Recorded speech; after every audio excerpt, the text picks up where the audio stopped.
Senator Back. Thank you, Acting Deputy President. I'll try again, and I'm going to make some comments on the outcome of the Western Australian state election of the 11th of March, in which the Labor Party convincingly won that election. I want to go back to 2008, when I was a candidate myself in the then state election 8.5 years ago, and reflect on the reason why the Liberal Party, together with the National Party, ultimately won that election.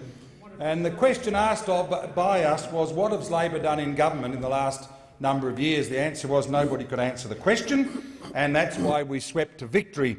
And of course the corollary to that was the then Treasurer, Mr Ripper, very proudly said, well, he didn't leave much of a deficit or debt. That was because he didn't do anything.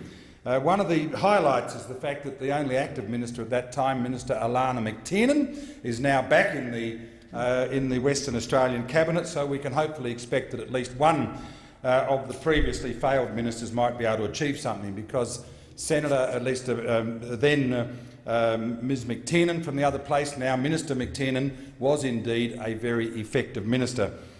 What I want to reflect on also too, Acting Deputy President, Mr Colin Barnett had made the decision in 2008, after a stellar career in politics in WA, to retire, and history records, of course, that he delayed that decision and for the next 8.5 years led a very, very successful government in the state of Western Australia. What's not understood is that in that 8.5 years, more than the population equivalent of Tasmania, more than 500,000 people, came into Western Australia. And of course Barnett was an outstanding Premier. He was a decision maker, and yes, it is the case that debt was run up during that time. But as you would also know, Acting Deputy President, you were on polling booths as I was. The interesting point was in that election that everyone came to associate debt with toxic debt. The Gillard Memorial Halls, the $900 cheques of Mr Rudd, and of course, regrettably, the pink bats. Everyone was associating debt with bad debt. What did Barnett do in his time as Premier? The assets that he created for the state of Western Australia. I said to somebody when they said to me, oh, there's too much debt, I said, which of the hospitals didn't you want built or refurbished in the country and in the city? Which of the road systems didn't you want built? Which of the schools didn't you want built? Which of the other infrastructure projects for which that state has now been set up so well? The undergrounding of the railway, 100 years it's taken for someone to do it. Elizabeth Quay. I said to somebody the other day, in terms of assets versus liabilities, Barnett spent $400 million to bring the river back up to the city, but he's already made $390 million of the $400 million back in land sales. That's what debt is when it creates assets. Regrettably, of course, the people of Western Australia saw the fact that debt had been built up. They failed to acknowledge that it was debt on the construction of assets. Barnett was my minister when I was running a government trading enterprise in the early 1990s. He didn't tolerate fools, which is probably the reason why he and I got on so well, and I wish him well in whatever role he now takes. If it's back in 2J with his sheep, I'll once again be wanting to know the names of the sheep, Acting Deputy President, as I have asked him so often. I also now want to draw attention to what I believe was the other factor related to the Liberal Party losing the election, and that is Western Australia's share of GST. And of course it is a factor. When I came into this parliament in 2009, we were getting 88 cents back of every dollar that Western Australia contributed. The 88 went down to 78, 68, 55, 45, 38 cents in the dollar, and eventually it got to 30 cents in the dollar.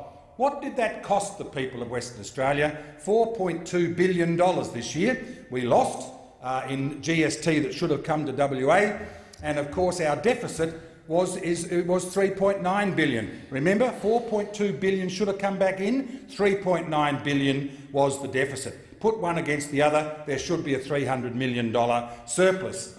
And of course, what does that relate to? As Judith Sloan eloquently said the other day, and you and I know this, Acting Deputy President, as indeed would the Deputy President who's in the chamber, for every dollar that Western Australia contributes at the moment, we get 30 cents back. That means that every man, woman and child in WA hands over $1,736.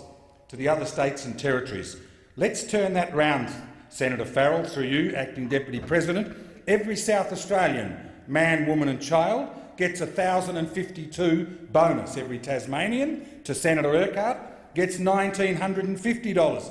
Every Northern Territorian, remember Western Australians are paying $1,700, every Territorian gets $10,734. And not to be left out, Senator Seselja, through you, Acting Deputy President, here in the Australian Capital Territory, with the highest incomes and the lowest unemployment in the nation, every ACT resident gets $400 from the largesse of the Western Australian economy and community. I do congratulate Mr Ben Wyatt, who is the new Treasurer. I know I'm going to step on a few toes here, Acting Deputy President, but at least it's of the view that I have, and I share it, and that is that Mr Wyatt is not beholden to the union movement. And of course I make the point quite fairly, I believe, that so many of the ministers in the new government are themselves from the union movement, and you know as well as I do those who have come calling since Mr McGowan has been made the Premier.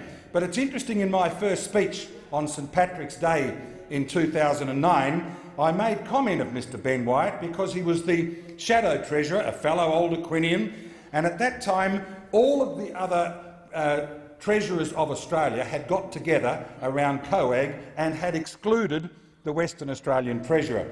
And it was then Shadow Treasurer Ben Wyatt shared the State Treasurer's disappointment, and I'm quoting, particularly in the light of the fact that many of the other states have been enjoying the benefits of Western Australia's largesse.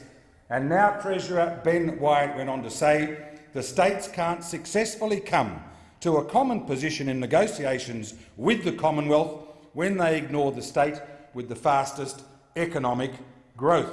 So I do congratulate Ben Wyatt.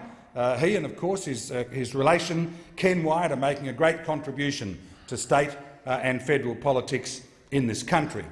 I do make the observation, of course, about the sham bid by Mr Stephen Smith about this time last year, 14th of March 2016, when apparently we're asked to believe that the elder statesman John Haldon, a friend of mine, Chris Evans, of course, previous leader of the government here in this place, and Stephen Smith, a past foreign minister, apparently decided to confect an opposition to Leader McGowan. Now, anybody who believed that must have believed in the Easter Bunny that came along the next Friday. As if three elder statesmen of the Labor Party in WA would stand up and genuinely want to oppose the leader. We all know why they did it, because Mark McGowan at the time was seen as being weak, as being ineffectual, and the only way to make him into a leader was to be seen to oppose him, and in so doing, of course, thought, and they did. I will say that. It was a successful exercise. Stephen Smith, despite every hard effort, was thrust to one side by the Labor caucus, leaving Mr McGowan unopposed as the leader of the future. But, Acting Deputy President, it's absolutely critically important, in my view, to reflect on the continuing importance of the Western Australian economy to the national economy. Yes, it's the case that the construction phases of the major projects have come to a close or are winding down. That is the case. Gorgon is 2/3 complete. Wheatstone will soon go to their first production of LNG. Roy Hill, the big iron ore mine of the Reinhardt Group, is now complete. We know, of course, of the excellence of the big construction projects, and it is the case that royalty income to the state of Western Australia did decline, and because we have this lag in the Grants Commission process, we found a circumstance in which Western Australia's share of GST declined.